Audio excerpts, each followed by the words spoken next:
But if you were to do that and you're a human like me, you would destroy your elbows, your shoulders, and your wrists would cease to exist like Thanos, like that.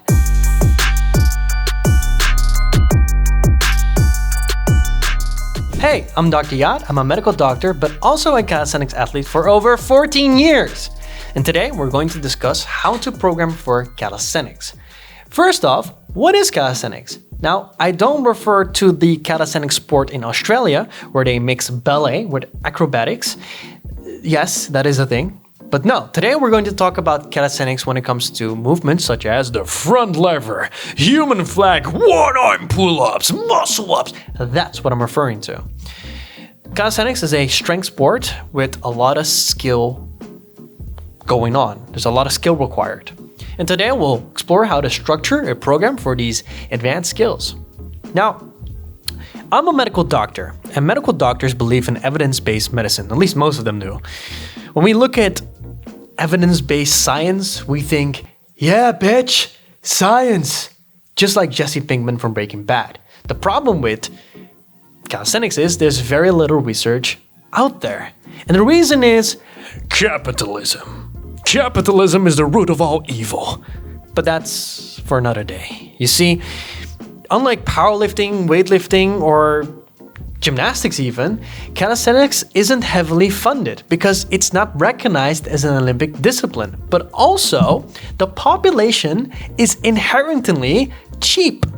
And can you blame them? I mean, the marketing is literally, hey, do you not want to have a gym membership? Do you want to be training without any gym equipment? Well, calisthenics is right for you. That's why people do calisthenics. And because the movements are freaking awesome. And I don't blame them. That's the same reason why I started calisthenics. I started because it's cheap, it's very accessible, and the movements are super cool. However, I do believe that is about to change. Calisthenics is growing in popularity. You see, if you go to Google and you check how many people actually search for the term calisthenics, you see that it's growing quite rapidly. And during the pandemic, there was a quite high peak. And ever since, it's been growing more and more. Anyway, since I like evidence-based science and calisthenics doesn't have a lot of research, we're in a bit of a pickle. But no worries, there are other strength sports out there, like traditional barbell sports, powerlifting, Olympic lifting. We can look at that. So we're going to look at studies done from that to bridge the knowledge gap. We're also going to look at expert opinion. And with that, I mean, within science, there is a hierarchy of evidence, the top one being the golden systematic review, then the randomized controlled trial, then the cohort studies, case control studies, case reports, expert opinion. Me, I'm an expert. Apparently, I am. You see, when we don't have any evidence, we need to look at the evidence that's available, and in this case, that is both the systematic reviews from the other sports, but also specific expert opinion on calisthenics. Speaking of experts, since we are borrowing information from other strength sports, I'd like to give Mike Israetel a quick shout out. If you want to learn a little bit more about hypertrophy and powerlifting, check out Mike Israetel. He's very funny, very strong, very beefy, very smart. I mean, he's a professor of exercise and sports science. And he's twice my size while being the same height. I mean, he looks at that and he spits at me. And I still hype him up. So yeah, check him out if you want to learn a little bit more about that. Let's start. What are the challenges of calisthenics and why should you program for it differently than any other strength sport? Well, the first reason is the neural complexity aspect to it. You see, the movements in calisthenics are quite complex, such as the planche, front lever, or even the L-sit. In fact, I made a quick little funny skit that you can check out right now. And that's how you do an L-sit. Give it a try. Hell yeah, bro. Let's go. Come in. Prefrontal cortex, sir. We have a problem. Premotor cortex. What's the problem? It appears that the host would like to do an L-sit, sir. An L-sit? What's that? This, sir. Fuck me.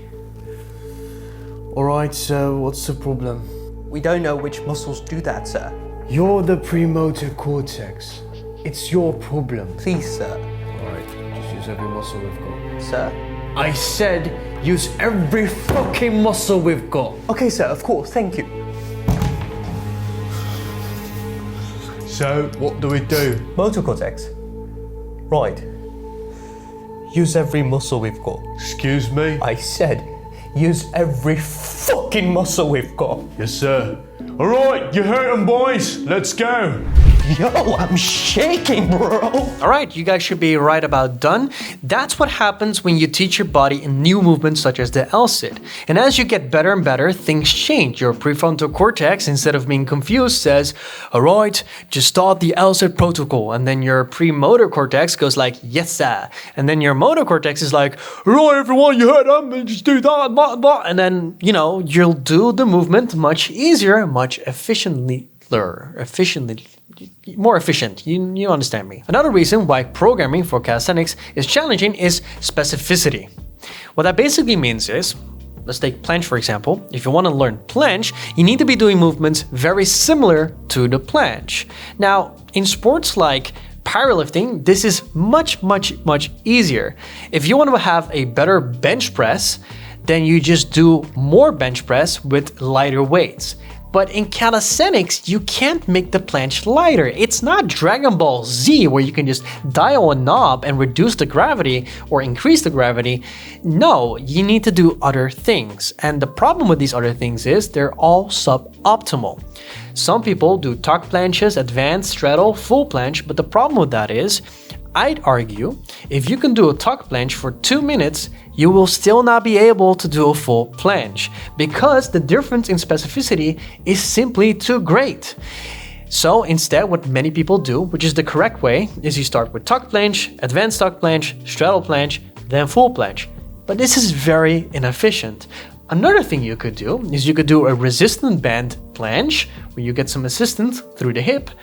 But the problem with that is now you're eliminating a different aspect of specificity, namely balance. You're eliminating the balancing aspect and drastically changing it. Also very unoptimal and inefficient, but that's the name of the game when it comes to calisthenics. The third thing that makes it challenging is injury risk. The movements that we're doing in calisthenics are stupid. They're too difficult or too crazy on our joints. Planche, for example. In a perfect world, if you want to learn a planche, you just planche very frequently, almost every day. But if you were to do that and you're a human like me, you would destroy your elbows, your shoulders, and your wrists would cease to exist like Thanos, like that. So, no, you can't do that. And another problem with this is your muscles, they can handle a lot more volume. In fact, they need more volume. There's a minimal amount of volume required for them to grow and become stronger. But the volume cap at these joints, at the connective tissue here, is capped at a much lower level.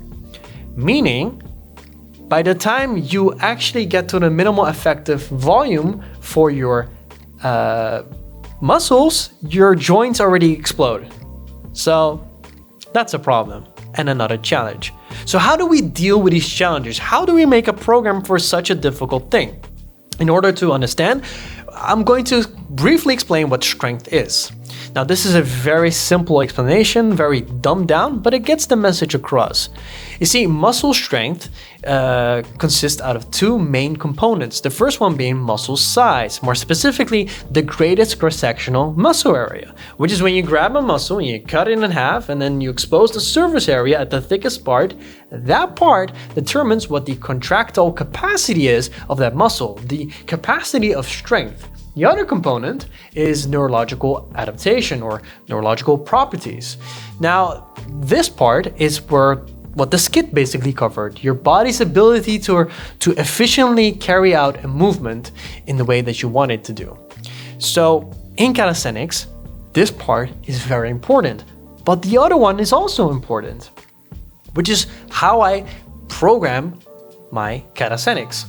I break it down in two parts. The first phase being building muscle and the second phase being building neural adaptation. Let's start with phase one, building muscle. Now, building muscle, hypertrophy, is something that Mike Israetel explains beautifully in his book, so I really recommend checking that out. But for the sake of this video, I'll do a quick explanation of how to do hypertrophy programming for calisthenics. First, you need to identify the muscles required for the movement that you're training. Let's again take planche because that's the most favorite movement for everyone. Everyone's like, oh, planche. You're going to need big delts, big elbow flexors, big pecs, serratus anterior, pec minor, etc. You need to make these muscles bigger, all right? And you do that through body build type of training, which basically means you're going to have progressive overload using volume as your primary modulator, or the thing that you change, right? And what that means in layman terms, you're going to make every workout harder by not making the exercises harder or increasing the weight, but instead you're going to do more reps and more sets. You're just going to increase the amount of work. This difference in work, the delta, the difference, is what actually promotes muscle growth. That's how you do hypertrophy training. And obviously there's many more things that I can explain about this, the rep range, etc. But again, for the sake of brevity, I'm going to only cover this. However, I will mention one more thing. If you're really advanced, what you could do during this period where you're doing less specific work, you're going to add accessory work that is very specific to the bottlenecks within the movements that you're training. So let me explain that again in layman terms. If you're training planche, often your shoulders, elbows, and your wrists are the thing that's holding you back from training it more frequently. So what you could do during this period is do some preparation work for them. So for example, let's take the biceps. You could do some planche multis dumbbell presses in a high rep range for low frequency that you slowly increase in intensity throughout the years, months or years. Again, this is very advanced. Not many people do it. I don't even do it anymore, but it is something that is smart to do if you're doing calisthenics training. It's a lot more efficient, but again, it requires a different type of knowledge. Right, so let's go to phase two. In phase two, that's the neural adaptation part. I want to talk about how to train this. There are some difficulties. You see, neural adaptation is quite easy to train. You basically start doing movements that are very specific, hyper-specific. Let's say again, you're doing planche, you start doing tuck planches or planche leans and or resistant band planches. And then as you get better, you increase the difficulty until you finally do the full planche. However, the problem is we don't know how much volume you can do. Now, what do I mean with that? With muscles, life is easy. There's a stimulus recovery adaptation curve that we can follow. In this curve, there's a training stimulus. So you're training. Your performance, your output, your strength goes down because of fatigue, because you just had a workout. Now you're recovering, and now you are recovered. In fact, you're now even stronger than before, so you do your next workout. During this dip here, you will most likely have muscle soreness, delayed onset muscle soreness, DOMS. So you know, oh, I'm not recovered enough, so I'm going to wait. That's your body signaling that you're still recovering. The problem with connective tissue, with the bottlenecks that we're facing within calisthenics, is that these structures have no way of letting you know that you're doing too much, or at least the amount of pain sensors in these structures is just very limited. So by the time you already feel pain, you're probably already too late and there's some damage done to these structures. The second reason why it's difficult is the stimulus recovery adaptation curve for muscles is days till weeks. For connective tissue, depending on which one, it can take months till years to recover. So we don't know how long it recovers for. We know it's long, and we also don't get any feedback from the body. So it's really hard to program with that in mind. So the best way to do this is by being hyper methodical and having, you're just tracking your volume, your intensity, your frequency, and you're just making sure you're not adding too much of that all at once. You want to have small bits, gradual. With that in mind, once you've found a good methodical approach to this problem, you start building a skill cycle. And the moment you start noticing that you're not making any gains anymore, you start plateauing, that's when you go back to the hypertrophy cycle, repeat that, then come back to the skill cycle, repeat that, and you keep going back and forth. At some point, you want to stop growing muscle size. Now, for most people, this will take many years, 5 to 10 years, unless you're performance enhanced. For example, you're using anabolic steroids. But most of you guys are probably not doing that because calisthenics isn't the type of sport where this is done often. Although there are some athletes that do that. Once you reach that point, you're still going to do hypertrophy cycles, but with a different mindset. You're doing it to maintain muscle size and also create room to recover from your skill cycles, both nervous system wise, but also connective tissue wise. This was a quick overview on how to program for calisthenics. I wanted to keep it as short as possible, but it's gotten quite long already. But yeah, there's a lot to cover. In the future, I'm going to make more videos on this topic and many other topics. If there are any topics that you want me to discuss, leave it in the comments below or join our Discord.